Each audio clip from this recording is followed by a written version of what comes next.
여러분 반갑습니다. 반도체 오빠 천 회장입니다. 이제 오전 시간을 한번 맞이하면서 또 달려보도록 하겠습니다. 이제 추석 연휴가 시작됐죠. 오늘 보니까 서울에서 부산까지가 9시간 이상 걸린다네요. 보니까 고속도로 많이 밀리는 것 같아요. 운전하시는 분들 운전 조심하시고, 또 이제 벌써 이제 귀성길에 동참하신 분들은 안전하게 집으로 고향으로 복귀하시기 바랍니다.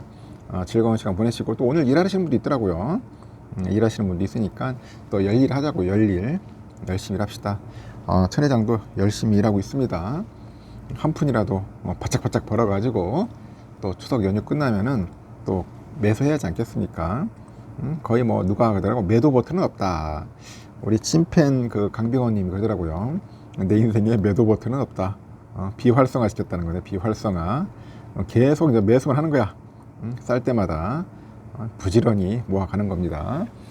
정년 때까지 열심히 해서 정년 이후에는 이제 풍족하게 사셔야겠죠. 이제 큰 수익을 낼 겁니다.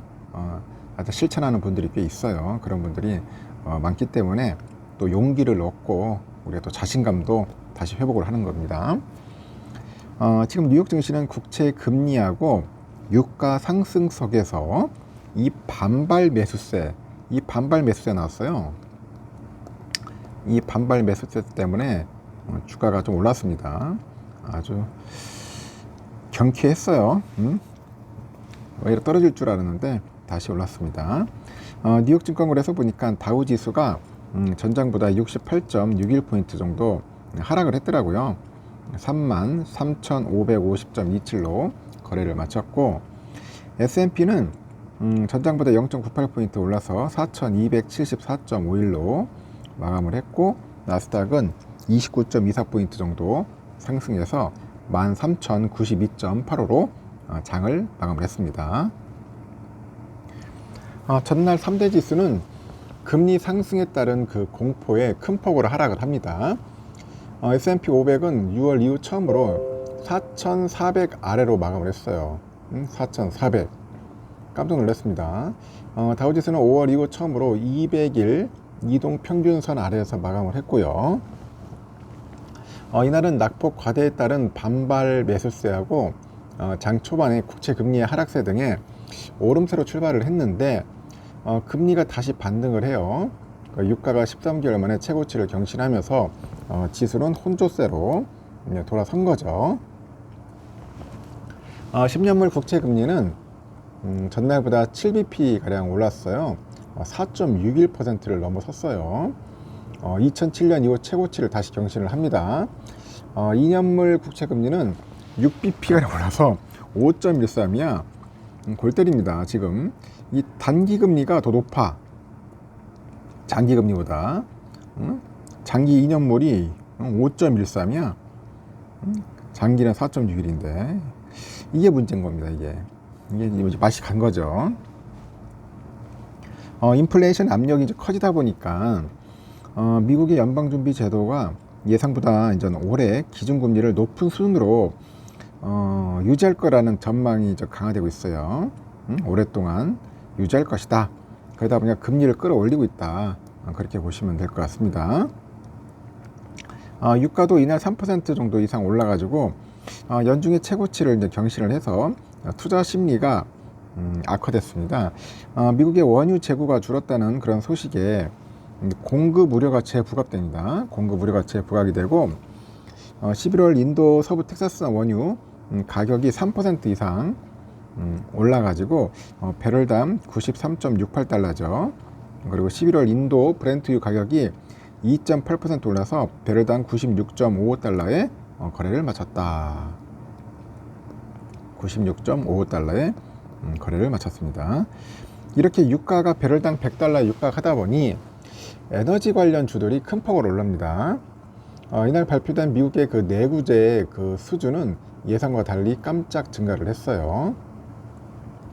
미국 상무부에 따르니까 8월 내구재 수주 실적이 계절 조정 기준 전월 대비 5억 달러 증가를 해서 2,847억 달러로 집계됩니다.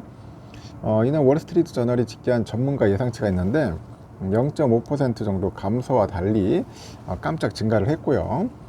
전월 수치는 5.6% 줄어든 바 있죠. 최근 들어서 경제 지표가 경제 연착륙에 대한 기대를 높이고 있는데, 오히려 강한 지표는 연준의 긴축 위험을 높여서 증시에는 악재가 되고 있다, 그런 이야기를 합니다. 증시에는 악재가 되고 있다. S&P 500 지수 내 에너지 관련주가 2% 이상 올라가지고 상승을 이제 주도를 하는 거죠. 지금 산업과 통신하고 기술 관련주가 오르고요. 유틸리티, 부동산, 헬스, 임의 소비재 이쪽 관련주는 하락을 했습니다. 그리고 대본에너지하고 마라톤 오일의 주가가 또 유가 상승에 모두 4% 정도 이상 올랐어요. 지금 보니까. 그리고 마이크론 테크놀로지가 주가 회계 4분기 실적 발표를 앞두고 0.4% 올랐네요. 코스트코의 주가도 실적이 예상치를 못 들었다는 소식에 1.9%나 올랐고, 이렇게 뉴욕 증시 전문가들은 투자들이 금리 상승 위험을 반영하고 있다고 언급을 합니다. AXX 인베스트먼트의 그 CEO가 인플레이션이 큰 걱정거리로 남아있다. 투자들은 높은 금리뿐 아니라 더 높은 차익금리가 가져올 그 기업들의 영향도 걱정하고 있다고 언급을 해요. 그리고 US뱅크의 자산관리사의 그 전략가도 그러네요. 소비자들이 인플레이션과 더 높은 그 차익금리의 영향을 우려하고 있답니다. 인플레이션하고 더 높은 차익금리. 이는 주택담보대출 금리를 끌어올려 가지고 이 주택시장 활동에도 부담이 된다, 그런 이야기를 합니다. 그리고 시카고 상품거래소 이 패드워치에 따르니까 연방기금 금리 선물시장에서 연준이 11월에 금리를 동결할 가능성이 77.6%, 그리고 0.25%포인트 금리를 인상할 가능성은 22.4%를 기록했다, 그런 이야기를 합니다. 보시다시피 나스닥, S&P, 필라델피아 반도체는 올랐어요. 다행히 필라델피아 반도체가 좀 올랐습니다. 올랐고, 엔비디아 보니까 다시 또 올랐네요. 1.33%. 그리고 AMD가 한 2.2% 올랐고요. 인텔이 2.3% 상승을 했네요. 마이크론 0.4, 브로드컴 0.08, 보합이 약간 좀 올랐고요. 어플라이드 0.73%, 좋은 흐름 보였네요. ASML 0.32, 퀄컴은 빠졌습니다. 퀄컴은 0.48% 하락을 했고, 램 리서치가 1.3%, TSMC 1.36% 올랐습니다.